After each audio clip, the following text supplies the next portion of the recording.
टांके की चोट पर बोलना सीखिए। ये ज़ोहिर इब्न कैस की मज़ार, लीबिया में मज़ार है। ये ढाने से पहले, शहीद करने से पहले ये शक्ल है उस मज़ार पाक की,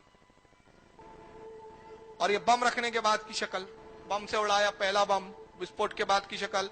दूसरा बम जब विस्फोट हुआ कब्र के पास रखकर, तो कब्र के परखचे उड़े, पत्थर उड़े, दीवारें टूट गई, लोहे की रॉडें गल गई, पत्थर रेजा रेजा हो गए। मगर ज़ोहिर इब्न कैस ने इनके बातिल अकीदे पे ऐसे तमाचा मारा कि कब्र के पत्थर हटाए, जिस्म सलामत नजर आ रहा है। और जिस्म सलामत होके कह रहा है, खबीसो तुम मेरे नबी को मुर्दा कहते हो, जब मैं गुलाम मुस्तफा हो के जिंदा हूं 1400 साल तक कि मेरे जिस्म को मिट्टी नहीं खा सकती, तो मेरे आका के जिस्म को कैसे मिट्टी खा सकती? सुभान अल्लाह, सुभान अल्लाह, सुभान अल्लाह। या रसूल अल्लाह, सुभान अल्लाह, सुभान अल्लाह। ये हुजर इब्न अदी रदी अल्लाह तआला अन्हु, ये भी साहबी रसूल, बैरूत में मज़ार। अब मैं नहीं कहता ये आतंकवाद वहाबी आतंकवाद है, ये दहशतगर्दी वहाबियों की दहशतगर्दी है। ये बैरूत के एक चैनल का एंकर खुद कह रहा।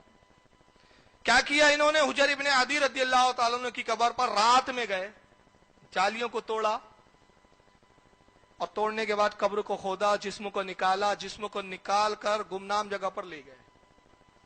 बड़ी अजीब बात है यार, इनकी अक्लों पे पर्दे देखो कैसे पड़े हुए हैं, और शैतान इनके दिलों पर कैसे हावी होकर बैठा हुआ है। दिल को शैतान ने अपने काबू में, अपनी मुट्ठी में कैसा कर लिया है कि देख रहे हैं खबीर हुजर इब्न अदी की जिस्म मुबारक बाहर आ रहा है सलामत, ज़ोहिर इब्न कैस का जिस्म सलामत, ये और सहाबा के नबी के गुलामों के जिस्म निगाहों के सामने देख रहे हैं, जिस्मों को निकाल रहे हैं, ले जा रहे हैं, मगर अकल नहीं आ रही है कि हमारा मजहब कितना बातिल, हमारा धर्म कितना बातिल, और सुन्नियों का मजहब कितना हक कि उन्होंने लाशें, जिस्म तो आज निकाली गई, तब निकाली जब नहीं गई थी तब भी उनका अकीदा था कि अरे सहाबी तो सहाबी, वली के जिस्म को कब्र नहीं खाती। तो मजहब तो वही हक है ना। और अब मैं बढ़कर एक चैलेंज कर रहा हूं, देवबंदी भी सुने और गैर मुकल्लिद भी सुने, और इंशाल्लाह ये नेट पर चैलेंज मैं अपने नौजवानों से कहूंगा, काट काट के इतनी क्लिप जो मैं चैलेंज कर रहा हूं, बस इतनी काट दो, मेरी तकरीर का कुल हासिल है ये बस तकरीर हो खत्म हो जाएंगी। अगर ये मैं इसके बाद तकरीर ना भी करूं, तकरीर का हक अदा हो जाएगा, मेरी हक्कानियत इससे जाहिर हो जाएंगी, मेरे मजहब की हक्कानियत जाहिर हो जाएंगी। सिर्फ इतनी क्लिप काट के जितना फैला सकते हो फैलाओ। जो मैं अब जुमला कहने जा रहा हूं, मैं तमाम देवबंदी वहाबियों को कहता हूं, तुम नबी को मुर्दा कहते हो, तुम्हारे मुल्लाओं ने लिखा नबी मुर्दा है, तुम्हारा अकीदा है कि नबी मर गए, मिट्टी में मिल गए, तुमने हमें आजमाया, तुमने मोहिउद्दीन अलाय की कब्र को खोदा, जिस्म सलामत निकला, तुमने हुजर इब्न अदी की कब्र को खोदा, जिस्म सलामत निकला, तुमने हजरत ज़ोहिर इब्न कैस की कब्र को खोदा, जिस्म सलामत निकला, हमारे बुजुर्गों के जिस्म सलामत निकलते रहे, तुम देखते रहे, तब भी तौबा की तौफीक नहीं हो रही है। अच्छे हो तो मोहम्मद इब्न अब्दुल वहाब नजदी की कब्र खोद कर उसकी लाश दिखा दो, अगर सलामत निकल जाए तो मैं भी मान जाऊं कि तुम्हारा मजहब सच्चा है। नारे तकबीर, खोद के दिखा। नारे रिसालत, उलमाए अहले सुन्नत, उलमाए अहले सुन्नत, जश्न आमद इमामुल अंबिया, नारे तकबीर, मोइनुल मशाइख, नारे तकबीर, नारे रिसालत। तुम तो हमें आजमा चुके, अब हम तुम्हें चैलेंज करते हैं, मोहम्मद इब्न अब्दुल वहाब नजदी की कब्र खोदो, निकालो, देखो कीड़े मकोड़ों के साथ कोयला बन के ना निकले तो खुदा की कसम मेरे नाम का कुत्ता पाल लेना, तुम्हारे मजहब की हक्कानियत की तस्दीक कर दूंगा।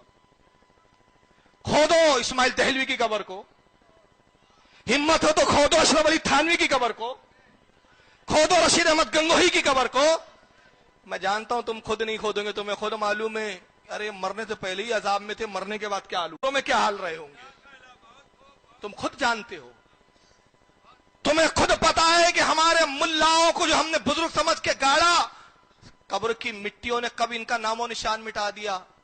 जब तुमने देखा कि हमारे बुजुर्गों का निशान नहीं, तो हम सुन्नियों के बुजुर्गों के भी निशान को बरकरार रहने नहीं देंगे। इसलिए तुमने ये आतंकवाद का खेल शुरू किया है, इसलिए तुम बम फोड़ते हो, इसलिए तुम कब्रों को खोदते हो। ज़ोहिर इब्न हुजर की कब्र को खोदा इन खबीसों ने। इनकी चुरत देखो यार, हाथ नहीं लरसते इन खबीसों के कि जब एक साहबी रसूल की कब्र को खोद रहे हैं। اور اسلام تو ہمیں کیا بتاتا ہے؟ ابو داؤد شریف کی حدیث کیا پڑھتے ہیں خبیث کے بچے؟